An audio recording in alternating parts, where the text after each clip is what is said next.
Thank you. Ooh, shit.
Content warning. Today's show consists of a host that chain smokes like he's smoking chains, potty mouth language, well, possible potty mouth language. And of course, some discussions about a few things. Well, how can I put this? Yeah, just a couple of discussions about a few things that well, some folks may find triggering. Your discretion might just be advised.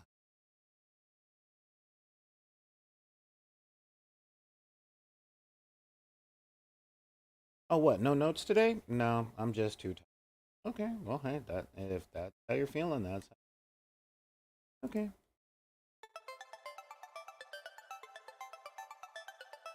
Oh, this is fun. Yeah, we haven't used this music for a while.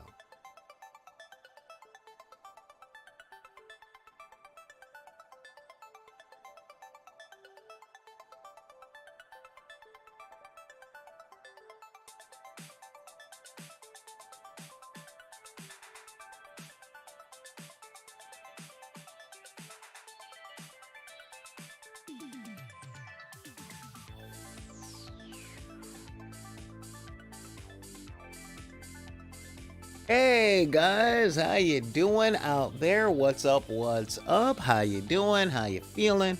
What is the word out there for everyone? How's it going, everybody? I am Solar Gray, the cinematic sorcerer, coming at you from the Wizard's Tower, and welcome to the dark side of the room. Now, this is the show where we talk about gaming stuff. We're not making stuff. We've been doing a lot of stuff in the hobby hall for the past couple of days and making sure that my chat's working. All right, that's all cool. So I got past a lot of the technical difficulties I had yesterday.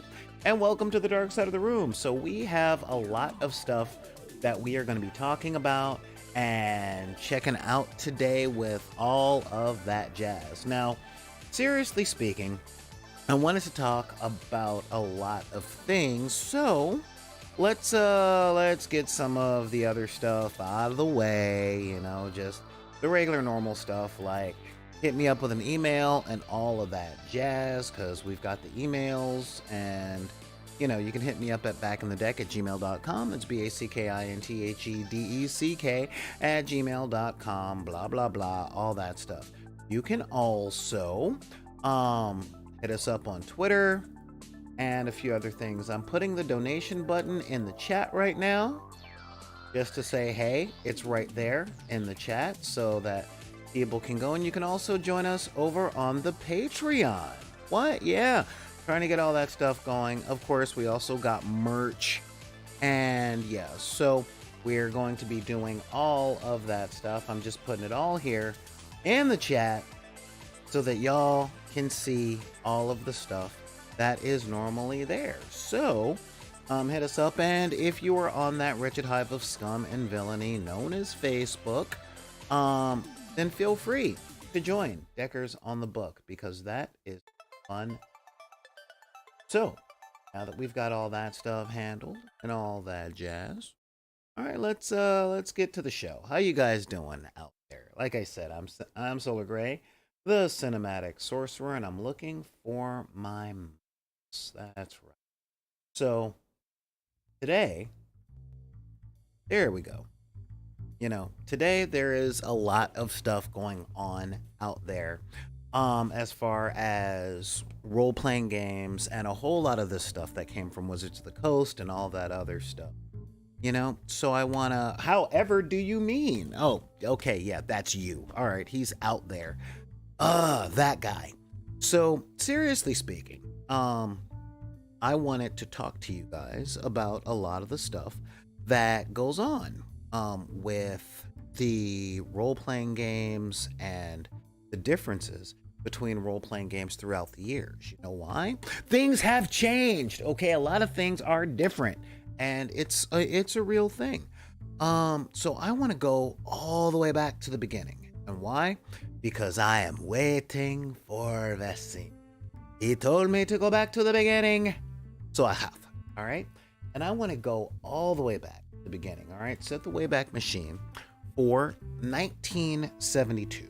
All right, and that is, that will be with a lot of the old stuff. All right, and when I say the old stuff, like I said, set the Wayback Machine to 1972. Because we are talking chainmail. All right, we're talking the OG, seriously speaking, OG game that everybody, that was, well, I would say everyone that was anyone, blah, blah, blah, but everyone that was playing games back then, we're talking Gary Gygax and all those dudes that started everything, was playing chainmail. All right, this is 3rd edition chainmail. Way back, it was like $5 in the 1970s. Oh my god. No, we're not talking about the D20 they found in the Egyptian tombs. We're just talking about over the years, not over the centuries. All right, and real talk, guys, chainmail was a tabletop miniatures game. Now, you guys might know and notice that I've been spending a lot of time lately painting miniatures and all that stuff, because I've been trying to get back to my roots. I really have. Because we can talk about the histories of all that stuff and all of that jazz, but D&D, as we know it today, started as a tabletop miniatures game. We're back in them 1970s. Oh my god, it's the 1970s. It takes forever. Like, who does that? Who looks at all that, right? And it was really about fantasy characters that were based on Lord of the Rings, going pew pew pew pew pew pew, and beating each other half to death, or should I say, it was like the regular D&D, but just the combat parts. That's it. There was no character development. There was no storyline. There was no plot. It was literally just, my elves can beat up yo humans. That's it. And sure enough, that's what it was. That's really what it was out there. And that was all. That was it. That was the whole thing. Wizards, not very many wizards in chainmail, but they were there. And eventually, Gygax and the boys wanted to do a little more. They wanted to do some complex storytelling. And by complex, I mean complex for the 70s, okay? And I don't mean New Hollywood, or as I call it, my favorite part of the 70s. They just wanted a little more. They started asking the question, well, why is my human army fighting these? Why are we fighting these orcs, And, of course, it's easy to go because elves cocky, orcs bad. Pew, pew, pew, pew, clank, clank, weapon. Okay? And this was very much a rank and file game, so it didn't really have a whole lot of the trappings that we know from Warzone or Dead Zone or Firefight or Warhammer 40K or Warhammer Fantasy. It was a lot closer to the rank and file games that were really the departments of the historical role players. Okay? Yeah, I mean, that really is the thing. And then as it kind of went on and people were like, yeah, they decided to go to the second bit, right? And this part is really where people really started to file onto things with Advanced Dungeons and Dragons. Now, Advanced Dungeons and Dragons, or second edition, as most of us call it, that was the stock standard from about 1979 until, seriously, the year 2000. I know, I was there. We saw a whole bunch. We saw the days of Thaco. You've already talked about this, dude. Seriously, can we get to it? All right, look, we're getting there. We're getting there. All right, but we can talk about game mechanics all day. All right, but that's not what I want to talk about. Now I want to make this very clear. All right, in the 70s, there was so much creativity in so many places. Naming wasn't one of them. It really, really wasn't. Back in those days, they called it Advanced Dungeons and Dragons. Dungeons and Dragons. Guess what the game was about? Seriously. It was about running through a dungeon, getting the treasure, killing the dragon, and taking its stuff. That is the whole premise of the game. These are dungeon delves. Now, you might know this if you've ever played any of the Diablo series from Blizzard. Okay, love the Diablo series, and gameplay back then was very much that. Right, it was you make your character. You get your mission from whatever it is that was giving you the mission. The town mayor, the what else? The barkeeper, just whoever was willing to give you money to go into that dungeon, or whoever needed their princess saved, or whatever. Really simple gaming tropes, all right?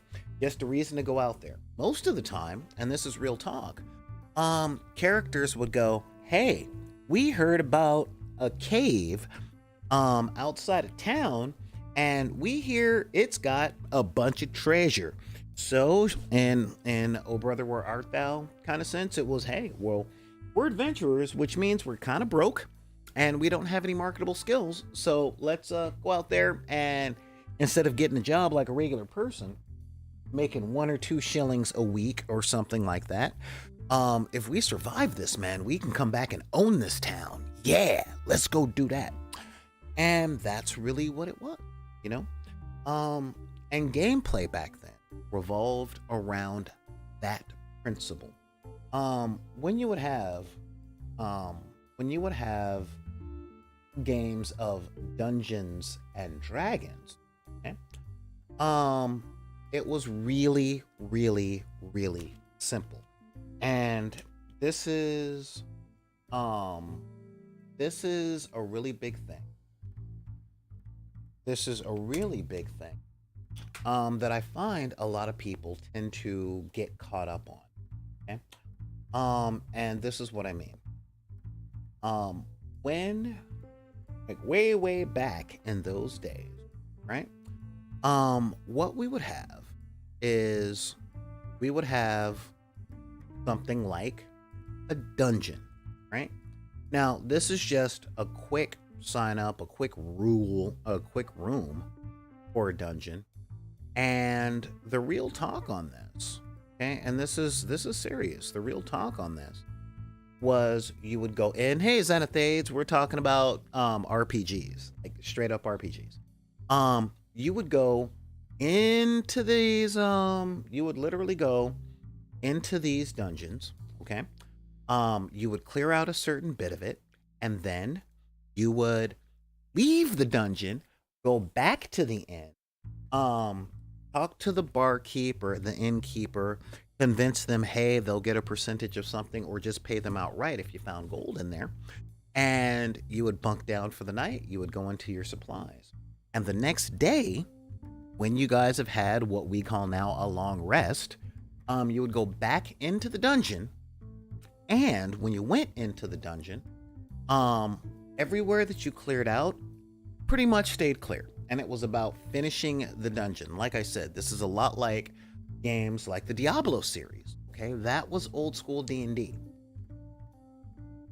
Now, what was different in those days? Okay, and again, all of this has a purpose. All right, what was different in those days was that right there was the essence of the game.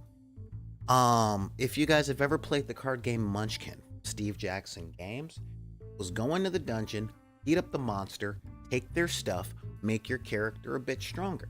Now, if there was character development, that was a bonus, but it wasn't necessary, okay? Because all it really was go down there, get your stuff. Just a whole bunch of raids. What about Rangers? What they lack in purpose, they make up for in what is that? Porcel? Porpoises? I have no idea what you're talking about, Neon. I've never known a ranger to have a dolphin. But yeah, so that was the essence of role playing. That's what most of our friends would get together and do back in the late 70s, early 80s, all that stuff. Okay? Like, seriously speaking. And that was the purpose of the game. However, back then, the dungeons were harsh and there was instant death. Okay? Instant death. If you guys are 5th edition players and you've got things like the new Tales from the Yawning Portal and a few other things back then. A few of these other reprints of old dungeons like the Temple of Elemental Evil, or what is the one that everyone hates? Like it's right on the tip of my mind. Y'all know it. I know one of the YouTube channels that I watch will run through it and they're like, I didn't like Tomb of Annihilation. I think so. I think that's the one I'm thinking of. Has the big green man head that has the void portal in it. When you get in, like, you end up dying 4 or 5 times just trying to find the freaking front door. Oh man, it's tough. Wait, let me see if I can real quick. Search for Impossible Dungeons. Possible Dungeons from the 70s. Impossible Dungeon from the 70s. Oh, D&D. Possible D&D dungeons. Yep. There we go. So yeah, let me see what I can find. Yeah, we're talking Tomb of Annihilation, Temple of Elemental Evil. Where was my favorite one? That's the one. Tomb of Horrors. Yes, the Tomb of Horrors. That right there. That was my favorite one. Specifically because Gygax put that together for his player. There we go. Tomb of Horrors. Don't stick your head in that mouth. All right, that's the only spoiler I'm giving you. But yeah, and it very much was a rocks fall and everyone dies type thing. But again, the purpose of the game from way back then wasn't character development and deep story, and it was a collaborative storytelling thing. But the plot of the story that you were running was, we went through this dungeon, we fought some monsters, we got a lot of stuff. There wasn't a lot of pathos. There wasn't a lot of what's the term I'm looking for? It wasn't really a matter of each player is the star of their own mindset. Everything came off a lot more like a heist, like an Ocean's 11 flick, or something of that line, like The Italian Job and stuff like that. All right, and everyone had their purpose. The thief was the thief, the fighter was the fighter, the barbarian was another kind of fighter, the ranger was the tracker, the wizard threw the spells, the cleric healed people, and that would be it. So think about it like a raiding party in WoW. That's all old role-playing. And when we move to the year 2000, right? Go to the year 2000, and the year 2000 introduces D&D 3rd edition. Okay? And 3rd edition was interesting. And when I say interesting, I literally mean it was very much a little bit more. This is when we introduced feats and prerequisites to feats. And it was more about how can I put this? How advanced you can get your players, okay? How advanced you can get your players. It was really about the combinations, and it turned more into a combat simulator, less about a story. Now, 2nd edition gave us a myriad of worlds and campaign settings, okay? We're talking Dragonlance and Krynn. Standard D&D at the time was Greyhawk. It gave us Forgotten Realms and Planescape. Third edition took all that stuff. Oh, yeah, and gave us, of course, Eberron, and one of the newest original sets or worlds to be introduced in D&D over a decade. Hmm. Yes, Dynasty Warriors versus Dynasty Tactics. Thank you very much, Glenn. That's a really good. That's a good way of putting it. But one of the things that came down was really simple. Really simple. Gameplay started switching from let's go to the monster and kill their stuff to how can I optimize my character? And this was because times had changed. Okay. One of the things I love about pop culture and media is how it's a timestamp for the culture under which it was created. Okay? You can definitely tell when you're dealing with a grognard like myself or with a newer gamer. All right. But this had become a little bit more of a combat sim where every single thank you so much. I forgot about that. Wolf That Meows rated us yet. One of the big things that came down is most of the D&D games back then, and this was the early 2000s, in 3.0 and 3.5, became entire parties of Legolas and Gimlis, competing with each other in a very cool sportsman-like manner. You know, I can kill more orcs. I can get more kills. Look at the cool stuff that I'm putting together. Look at all the stuff I'm putting together for my character. And this was where the plotting out of your character path really became standard practice, okay? And here is a big thing about it. Something else happened in the early 2000s. Actually, it happened in the late 90s that really changed the way that we played games. That was the normalization, almost commoditization of video games. Okay? It was really big.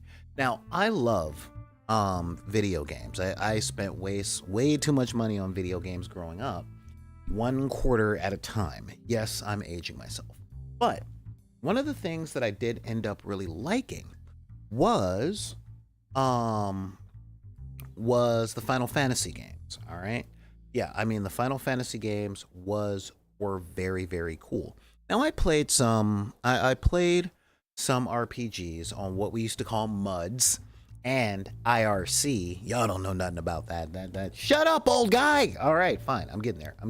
Just yeah, I know. IRC. That was one of the big things we did, and that was it. That's right. But games like Final Fantasy, Dynasty Warriors, the Ultima series had always been out there. All right. I heard IRC and felt your bones ache, right? And I said mud. Like, who remembers MUDs, right? So yeah, I mean, quite seriously, those were kind of the first ways. All right, when we were talking about when our computers made the sound, that was it. You know, when it took 45 minutes to download a picture. And yeah, we don't want to talk about that. Let's just say you kids don't know how good you have it now. Back when the Jetsons promised us Visiphones, and now everyone has Zoom and FaceTime. So, but still, no flying cars.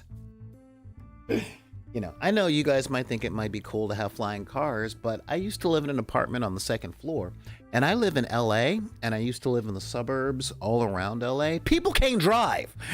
Okay, the last thing I want is a freaking Honda Civic flying through my freaking window at 2 o'clock in the morning because somebody didn't think that they should hand their keys over their friends. You feel me?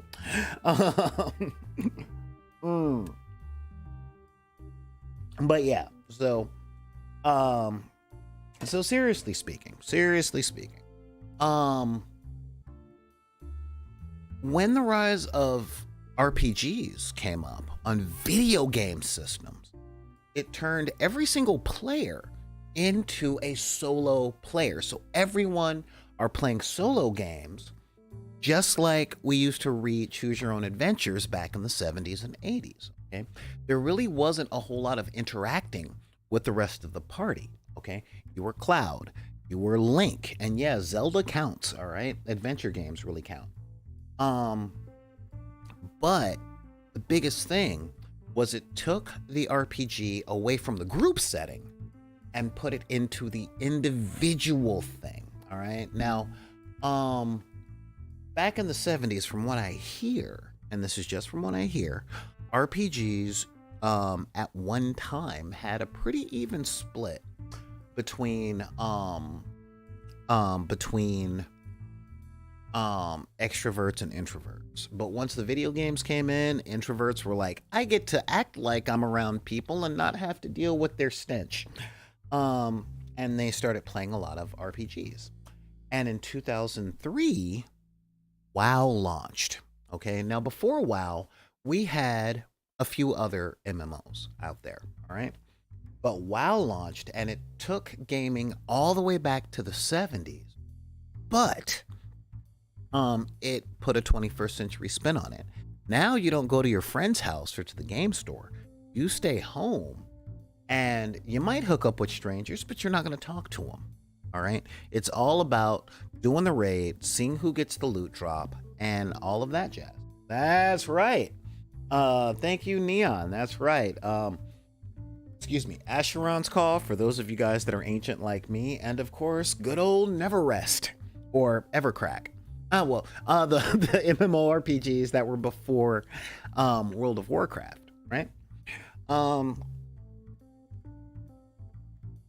And so after people got more interested in playing TTRPGs, they were tossed up between the JRPGs of video games, okay, MMORPGs of internet, of cable internet, all right, because we're still talking 20 years ago, and of course, the brick and mortar store books, right? But the mindset had changed, and so did storytelling. All right, now let's set the Wayback Machine to the beginning of this, because all of these things are relevant, all right? Because the way that people are used to ingesting media are the ways that they will reproduce it, all right? So let's go back to the 70s. Honestly, one of my favorite time periods in entertainment.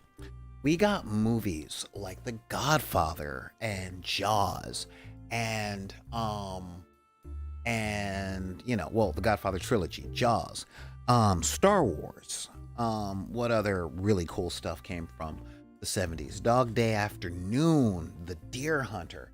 It was a great time for dramatic films, right? And in the 80s, it was, a whole lot of teen sex comedies like Porky's and all that stuff. Yes, The Phantom of the Paradise, one of my favorites. But the thing is, the movies like The Godfather, it's easy to say that Michael Corleone was the main character, The Godfather, but the titular character was Marlon Brando.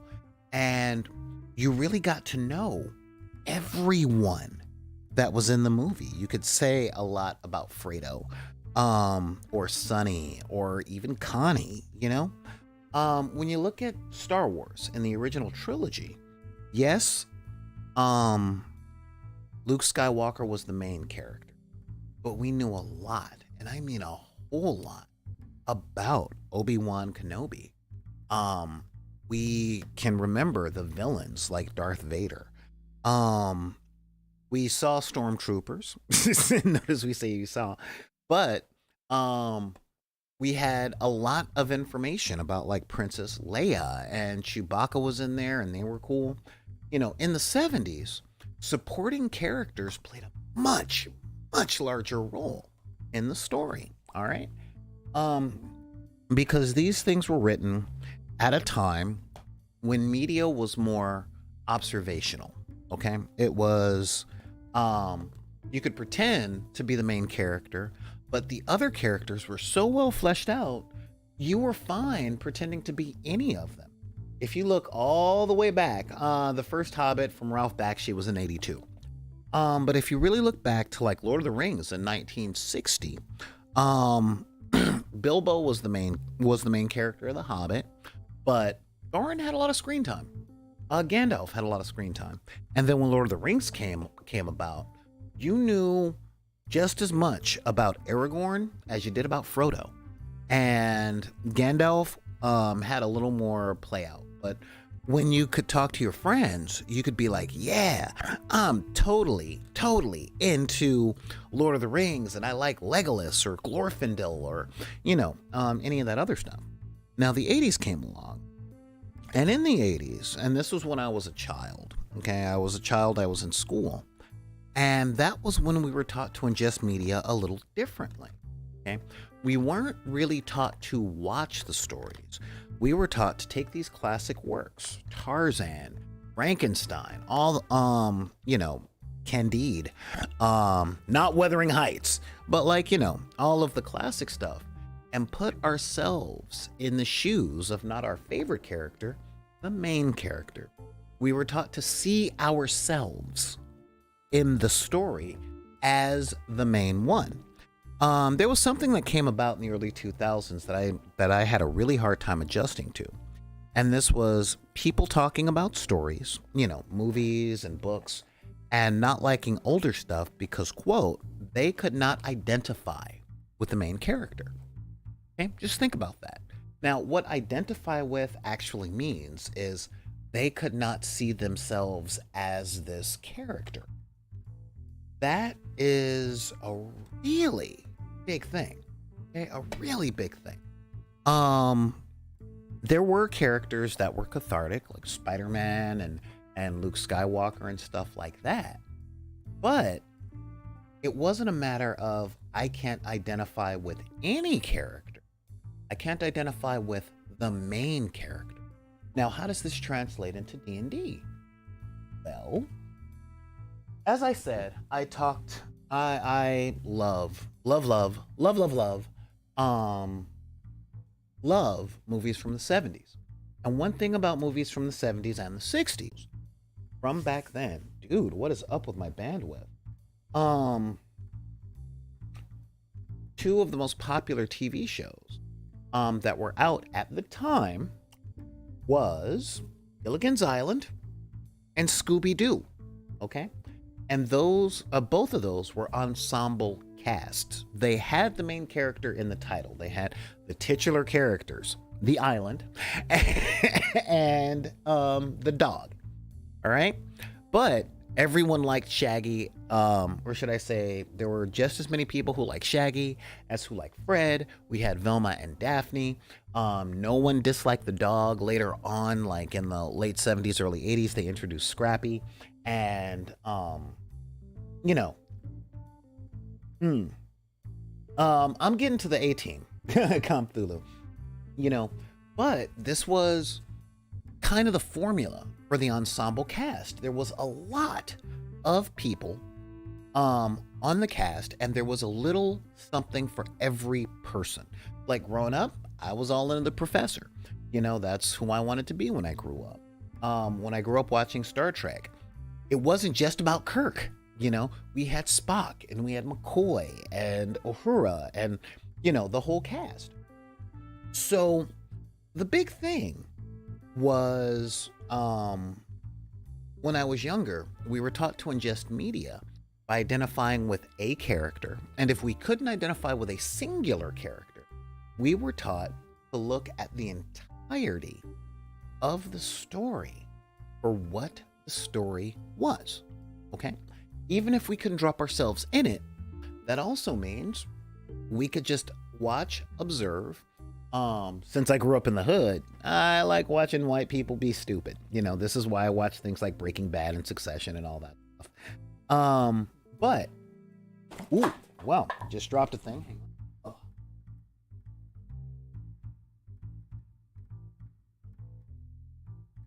Gotta pick it up so I don't step on it.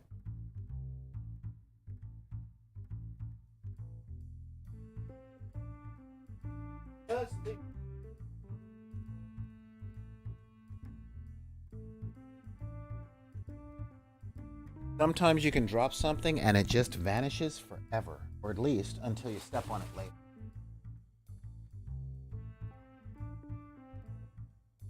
Anyway, I'll find it a bit later. Um, Working on a new thing. But yeah, so but by the time that people younger than me grew up, they were taught by media to see themselves in the main character, as if to say every story is about you. Okay? Every story is about you. This was when the phrase started going around in school that you are the main character of your story. Okay? You're the hero of your own story. Never the villain, never the person that has to learn, just the hero, right? And this changed storytelling. This was when main characters became less complex. A lot of tabula rasas, like Neo in The Matrix, you know? This is when we got the Messiah character. Now, when I was growing up, yeah, there was a show on TV, Heist on TV, and it played. I mean, oh man, I watched it a lot in the same way that we used to play D&D, and that was the A-Team. You know, we had the Bard, the Barbarian, the Ranger, and of course, the Thief in Hannibal. You know, the Mastermind. Base was the Bard because he was the one that had all the charisma and could pretend to be other people. And BA was the Barbarian because he was, you know, he owned the cart and he could punch people in the face. And Murdoch was the Ranger that had the skills to pilot or drive just about anything, right? So we had like the whole heist guys. And when I watched the A-Team, again, just like Gilligan's Island or Star Trek or Scooby-Doo, there was an archetype for every person watching the show. And real talk, although Hannibal always came up with the plan, everyone played an equal part. And then the 90s came around and it became very much, you are the hero of your story. There is you, this is your story, this is about you, and all that stuff. And that translated to the gaming table, where everyone was fighting for themselves, especially in early 2000s or in D&D 3.5. Okay? Moving on to 4th edition, I gotta talk about 4th edition because it did do a couple of things. All right, guys, so bear with me. Don't turn away. Okay, and won't be long, I promise. 4th edition removed even more of the storytelling aspects of D&D, and of course D&D being the main game. And again, I'm talking role-playing in general and how the way that we ingest media has interacted with the ways that we play role-playing games. When 4th edition came out, it played a lot more like a miniature war game that was based on raiding, okay? And I was there, all right? I was there. I could see, everyone could see everything that they were trying, in the sense of they were trying to make WoW the board game. That's really what they were doing, because once World of Warcraft came out, the tabletop gaming industry got kicked in the teeth so hard. I was working at a game store at the time. I really was. And I was building a War Machine community and a HeroClix community. And our store went from having an average of 30 people a day coming in, playing games, checking out stuff. We had the in-store gaming groups for HeroClix, for Magic, for Lord of the Rings, the collectible card game from Decipher, because that was one of the hot things that were out there. And then WoW came out, and we went from having 30 or so people in the store a day to like 6. most of our customers just stayed home. They were playing WoW. And I personally didn't get it because I didn't have a computer powerful enough to play WoW. Excuse me. And I worked at a gaming store. So it's not like I had a computer that was strong enough or I could afford internet of that speed. All right. At the time, I think I was on a prepaid cell phone. Yeah, you've come a long way, baby. So that was a lot. And Wizards of the Coast, who'd bought TSR at the time, were like, dude, we are getting our butts kicked. How about we do a compromise? And that was when they went to 4th edition and tried to be more like WoW, which was a combat-based tabletop war game. One of the reasons that it fell apart was it took away the granularity the 3.5 gave us. Took away our ability to weave complex narratives with our characters. Okay? Just weave complex narratives with our characters. And turned it back into a combat simulation. Now I'm going to get away from Dungeons and Dragons because there were 3 other gaming companies at the time, or 3 other games at the time, that were really also deep in their prominence. All right. And this is where a lot of other stuff came through. But D&D was the main thing because it set the pace. And most other games were either trying not to be Dungeons and Dragons or were kind of Dungeons and Dragons ripoffs, or should I say pastiches. All right. Things like D20 Modern, which was play D&D, but do it in a modern age with cars and guns. And if you want to do Cyberpunk on top of that, but don't want to play the Cyberpunk game from Mike Pondsmith, do it with this because it's already in D20. Okay, we're talking the beginning of the open game license way, way, way back then. But a couple of things happened, and this was a really, really important thing. All right. And those things that I'm talking about, those really, really important things that came out was other gaming companies were doing their thing outside of D&D. All right. We had White Wolf, which was their biggest competitor at the time. Okay, the biggest competitor. And those games, Vampire the Masquerade, Werewolf the Apocalypse, Mage the Ascension, Ghost, which one was it? I think it was Ghost the Unfriendening. All the games that were noun the verbing or noun the adjective.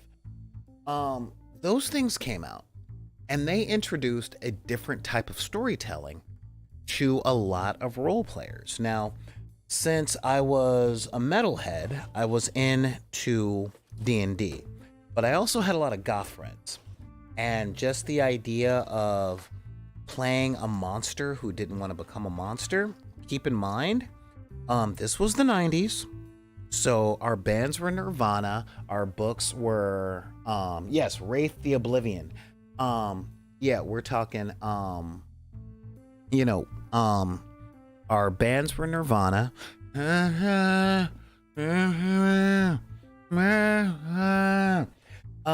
We also had, our main books at the time weren't Lord of the Rings, but they were Interview with a Vampire. Oh, I'm a vampire. I'm immortal. I'm beautiful. I can hypnotize people. Things are so depressing. I'm so bored with my immortality. And White Wolf came out, and yes, angst was the watchword. And it was definitely a thing. Being a teen, angst is the watchword. And in the 90s, American teenagers had that kind of angst that came when everything was good, We hated our parents because we didn't want to go to work at the corporation that our parents had and have their life. I don't want your life, Dad. You don't understand me, Dad. I wasn't in that. I wasn't in that thing because, like I said, I grew up in the hood. But I did have a lot of friends from the suburbs, and yeah, I saw a lot of weird stuff. So there was that, yes, I'm an aristocrat and everything was boring. Or werewolf for the murder hobos out there, that want it to be Vikings or Native Americans or, you know, um, really poorly rendered ones. Their cultures did not age well, by the way. But it was the 90s. It was the best we had. Um, However, you also had games like Call of Cthulhu, where it was all about the storytelling with the understanding that you're not special, the universe hates you, and you probably won't survive the campaign. Go for it. Still a really big game in Japan. And what was the last game? There was D&D, D&D, Vampire, Call of Cthulhu. What was the one that I'm missing? Well, those were the main three, and then came Pathfinder, you know? And Pathfinder was picking up the Munchkin, the Steve Jackson thing. And Steve Jackson had GURPS, which was playing, Rifts from Palladium. All right, Rifts was the last one, and that was GURPS from Steve Jackson on 11. All right. Shadowrun was cool, but that was more like, that was a lot more like D20 Modern. Modern fantasy, but with a cyberpunk type thing going, but yeah, Rifts was huge, all right? Because you could do anything from giant robot stuff, somewhere between Macross and, Battletech, but you could also be a Ninja Turtle, so you could have your Ninja Turtles piloting a Veritech fighter and using them. It was Gurren Lagann, okay? It was Gurren Lagann, Gurren Lagann, the role-playing game, So yeah, and those games, except for Rifts, still have pretty hardcore followings, okay? Yes, attitude, message, portrayal. Cyberpunk was out there. It was more style than substance. In all my years of gaming, I've only seen 2 games of Cyberpunk, but I've heard hundreds of people talking about Cyberpunk, okay? I'm talking about the way that games were played.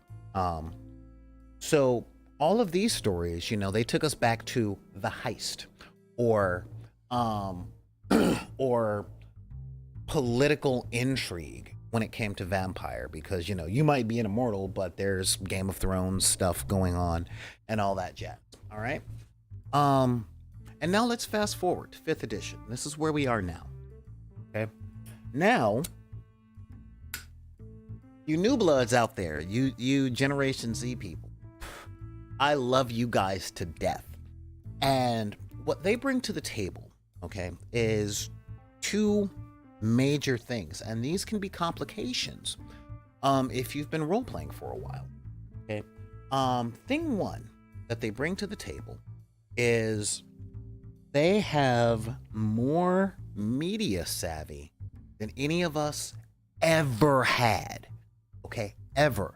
They have essentially the entire history of entertainment at their fingertips at all times, and more to the point, they've never not had it. All right. This is huge. Okay. Really, really huge. Again, I'm Generation X. I remember when Nintendo hit the scene back in 1984 and bruh. Oh no, sorry, not 84, 86. And that war between Nintendo and Cabbage Patch Kids. This was before the Sega Master System came out. If you don't know the Sega Master System, it was prelude to the Genesis. If you don't remember the Genesis, it was prelude to the Dreamcast. You see what I mean? It just keeps going. Anyway, but this is way before PlayStation, way before Xbox. So this technology was born after me, and I've aged and have been able to observe it. But I grew up in the days where once a movie left the movie theaters, that was it until it came on TV. Okay. And sometimes it wouldn't come on TV for a couple of years. I grew up at a time where you had to go to the library or to the bookstore to get a book. Okay. It wasn't in your pocket, And I'm not saying it was better or worse, it was different. You see, role players nowadays, they grew up with the entirety of all media easily accessible, which means they grow up watching more complex stories with all of the things that have been tacked on throughout the previous generations. Okay. What do I mean that? Yeah, a VHS player. I got one when they came out, you know? And the VHS things, it was still a year.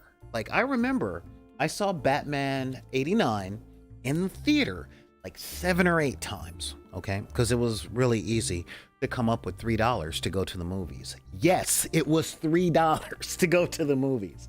Now you can't even get into the bathroom at the movies for $3.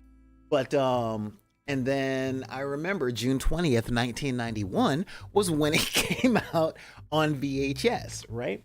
But from 1989 to 1991, that was it. That was, you were not going to see Michael Keaton until it came out on that, right? And you know, we pretty much lived in the video store. It's just Good Bad Flicks on YouTube exists, and they talk about all the movies that I watched in the same way that I would watch them. So yeah, can't really do that. Anyway, but now the 5th edition has come out, and what we have are a bunch of kids, okay? A bunch of kids that play D&D, but their approach to storytelling is a lot different. For them, it's not about going to the dungeon, beating up the monster, taking its stuff, and coming back a rich person to buy your town and retire. Okay? It's about character development. 3-dimensional storytelling to an entire generation that's already seen it all by the time they're 19. They know the stories, they know the rhymes, they know the tropes, they know the patterns.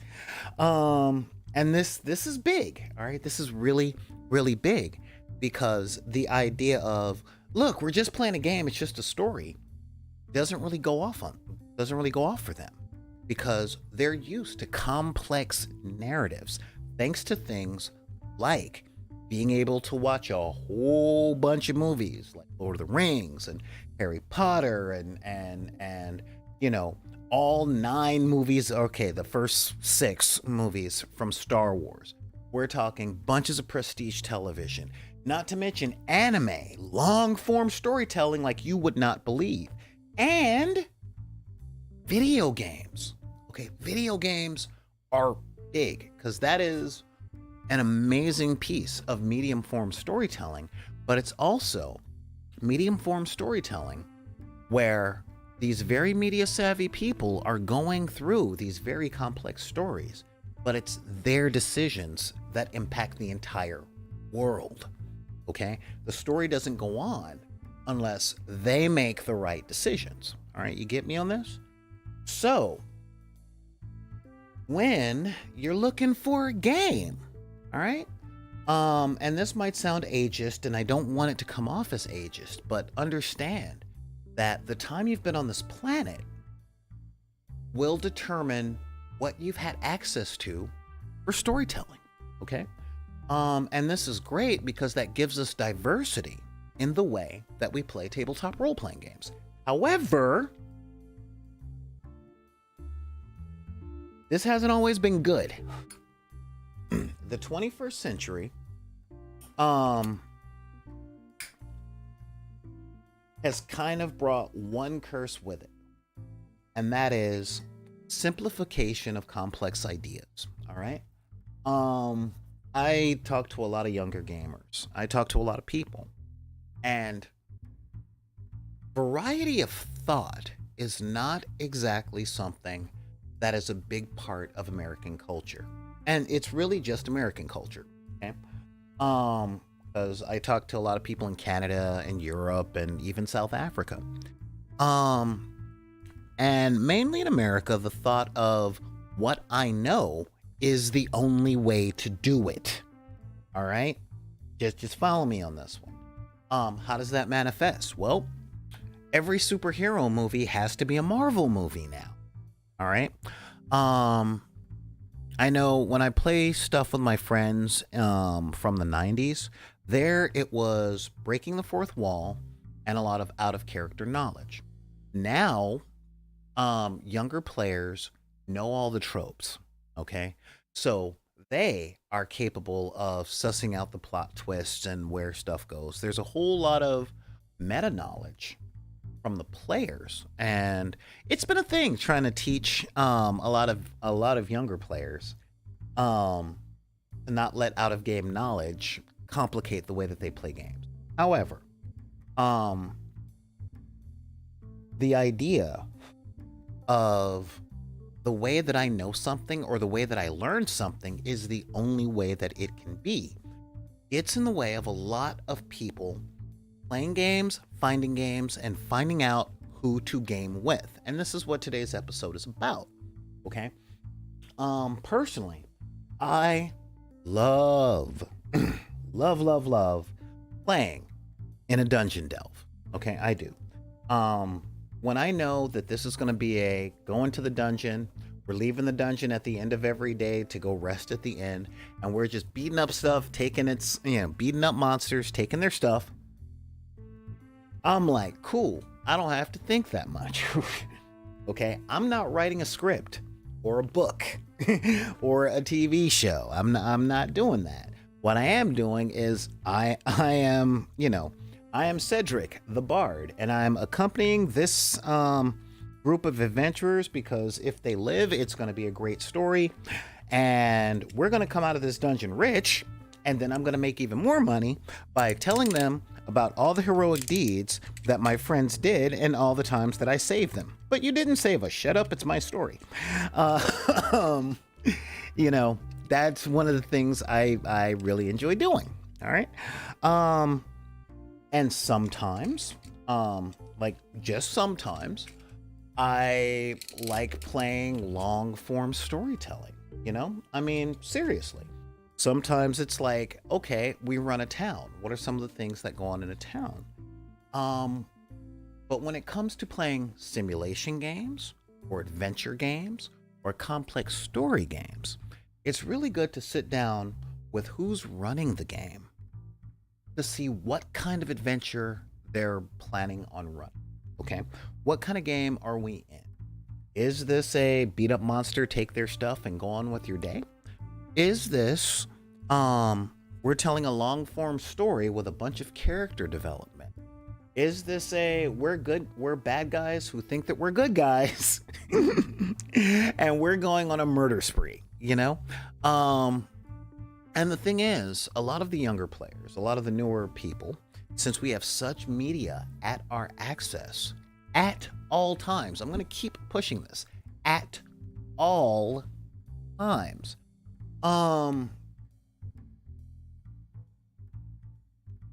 We understand now more than any other time in history the concept of character development more than we used to. All right. A lot of the times we want our stories to feel more complete. All right. Not just a turn off your brain and go derp derp. A lot of people want a deep spiritual experience or a long form story that will teach them something about life, the universe, and everything. And it really is a new and interesting age. All right. Now, when it comes to joining an RPG group, some of the questions that I ask are, what kinds of stories are we telling? Okay, what kind of game is this? As y'all know, I love running modules, and I've adapted to the idea that I might pull out a module and my characters or my players might want to turn it into something else, Now, we'll talk about this a little bit more tomorrow, okay? But just the idea of players that try and beat the system, a lot of new players do, a lot of players from some disenfranchised sections. And like I said, we're going to get to that tomorrow because there's a lot to be said on basing your personal self-worth on the characters that you write or how clever you are. But that's not about today. Okay, today is about the different ways that people have evolved into looking at stories over the decades in relation to how they play their role playing game. Um, when I run a game like Blades in the Dark, which is very close to the way that I run Cyberpunk, I let them know I'm running a heist game. This is it. I'm running a heist. So you guys are charged with stealing something with people that have more access to really cool tools than you. It's already written and it's going to be fun. And, you know, when players try and take a little long making sure that every plan they do is absolutely perfect, they're on a clock, you know? And a lot of the times they spend more time planning than it will actually take to accomplish the thing, and bad stuff happens. Sometimes I run games that are just like, all right, we need help with this war. So let's do a little bit of politics, and you might be called into fighting. I have a couple of games that I'm running where my players just do not want combat because they have such an emotional investment in their characters. And I kind of get that. But they don't want to take any risks, and then they complain about the boringness of the stories. And we've talked about that a lot. This is a very new common trope thing because it is a matter of bleed and out of character knowledge. We'll probably talk more about that. But the purpose of this video today is to give you guys a little background, okay? A little history, a little bit of this is how we got here and this is where we are. Okay? Where we are, players are media savvy. Okay? I know I'm in my mid 40s and I know the tropes. I'm fine with the tropes, you know? Sometimes I'll know there'll be a twist. I know that Evil Mick Evilson is going to betray the party.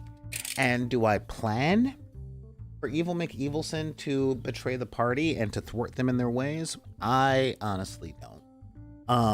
Unless I have a character who has that level of intelligence and that level of training in the ways that Evil Mick Everson is going to betray the party, you know? Because all in all, and this is something that I learned from running games for people in the disenfranchised sector, most people nowadays are taught to avoid any sort of discomfort. We're risk averse. We don't want the possibility of losing. We want everything to go smoothly, so we spend all of our time planning or dodging story tropes. Hey, that looks like plot outside. Nope, I'm not doing it. I'm not going to help the guy whose daughter got kidnapped by orcs, although I'm a third level fighter, and you know, this could be a great way to get a good reputation stuff. Nope, sounds dangerous, not going to do it. You know? And honestly, I've very rarely seen games where a group of people get together and do city planning and have fun with it. You know, there's always got to be a risk of failure. There's got to be a risk of danger, you know. In TV and movies, we call this prequel-itis, where, let's face it, if you guys watch Better Call Saul, you know that there was nothing that was going to happen to Giancarlo Esposito that would keep him from being in Breaking Bad 5 years after that show was set.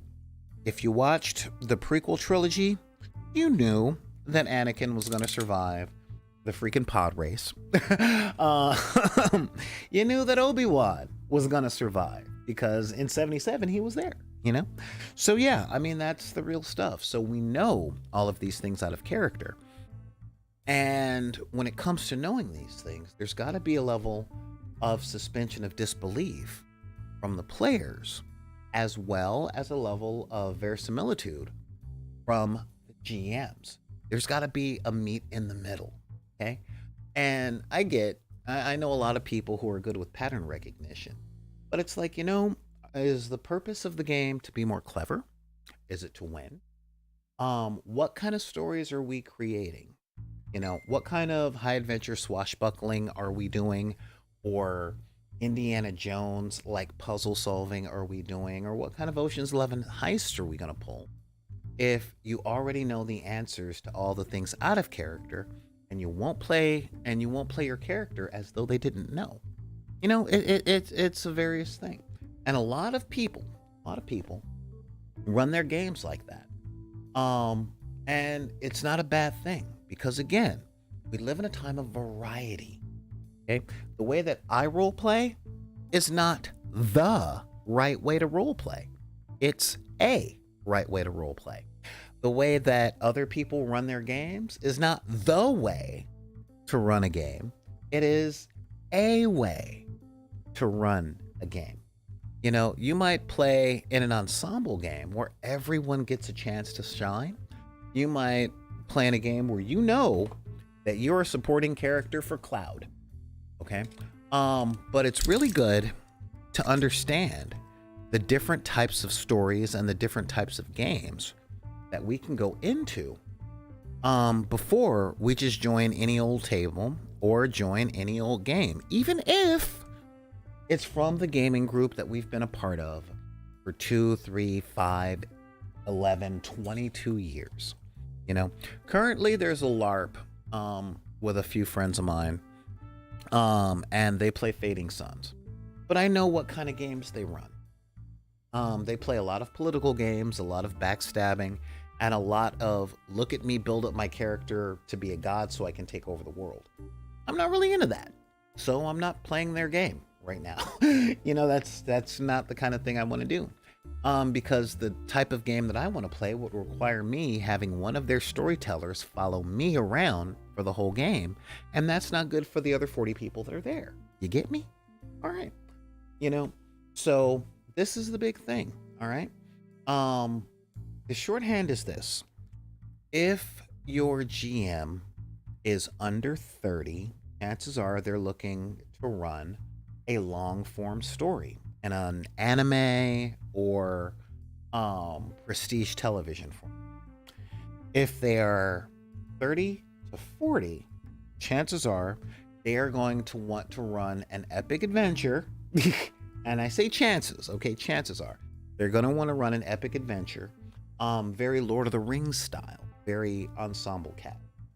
And if they're over 50, chances are they're going to run a dungeon delve, go in the place, beat up the thing, kick their butts. Now, these are broad strokes, okay? These are broad strokes. I'm talking majoritively by like 51.3%, right? I'm in my mid 40s, so I run just about any type of game because I'm very new player oriented. However, if I'm running a module, I'd kind of like to get through the module. But if I don't get through the module, cool. That's just less work for me to do next session. Eventually they're going to be back on that path. But when it all comes down to it,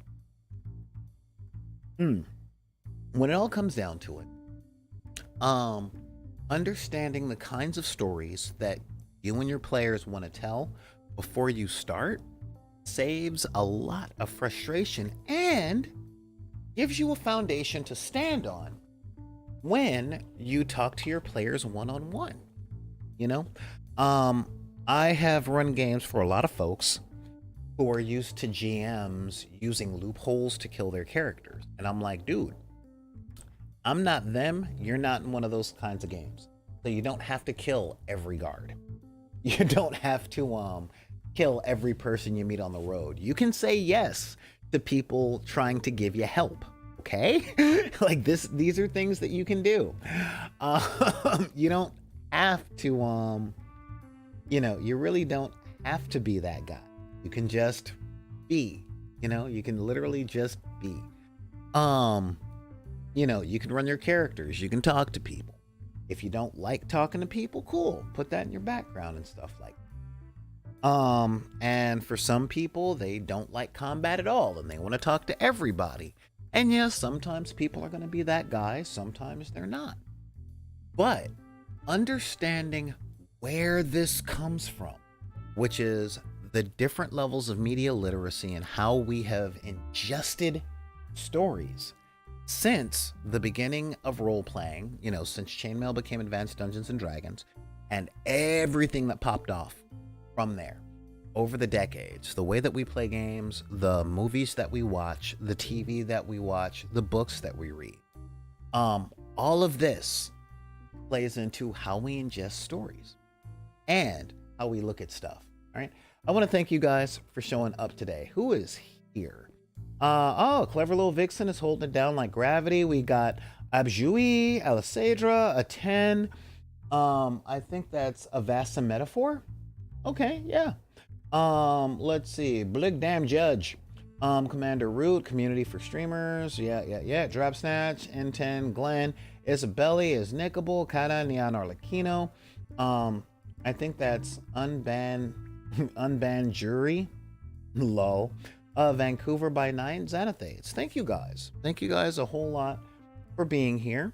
Again, if you guys like what we say and do, then hit us up in the places that I'm putting up here. Share this stuff with your friends. And here we go into into the chat. Any of those links right there, the donation, the Patreon, the merch store, that helps keeps us open and makes it so that I don't have to keep lifting heavy things all day to where I come home and I'm too tired. Now, got some good news for you guys. Tonight, I'm starting the first session of a game that's run by a really good friend of mine that I met through my mentor's page. And he's running a 5th edition D&D game, and I actually get to play. Not GM, but I get to be a player in someone's game. And we're going to be streaming that game here. So that is going to be awesome. So if you guys got the time or want to see what I'm like as a player and see a few other people, some of which are deckers, tune in here at 5. All right. That's in about 45 minutes. That should be fun. And we get to play a game. This will be my first session. I missed last week because I had to be at the day job, but I'm back, and I'm literally playing a character that I would never allow at my table. But I'm going to play it responsibly. So tune back in about 45 minutes right here to this channel, and watch us play some D&D and all of that stuff, because somebody else is going to be running it, and that is going to be fun and cool, and we're going to be happy, and we're going to have a good time. And I finally get to do a little stuff where it comes down to I get to play in someone else's campaign, and I always look forward to that. If you got any questions or anything on that front, hit me up at backinthedeck@gmail.com. That's BACKINTHEDECK@gmail.com. And of course, hit me up on Twitter and Instagram and TikTok and all that other stuff. We've been putting up a whole lot of different things and getting a whole lot of stuff done. Check us out over on Deckers on the Book. Join that game. If you get any value out of what we do, then hit us up with a donation. It really, really, really helps. Not to mention, grab a t-shirt or something from TeePublic. We still got that stuff going. Still working on the Patreon, and I'm opening up a different merch store for some of the stuff that we produce. This is primarily for our tabletop war gamers, when it comes to gaming aids and proxies and all that stuff. So keep tuned in on all that stuff. But in the meantime, come on back at 5 o'clock today, or should I say at the top of the hour that's coming up, so that we can play some games and all that other stuff. But in the meantime, if anybody tells you that you can't like what you like because of the circumstances of your birth, race, religion, creed, gender identity, sexual orientation, disability, budget, age, neurodivergence, anything like that, you can just tell them to take any of those cards and put them back in the deck.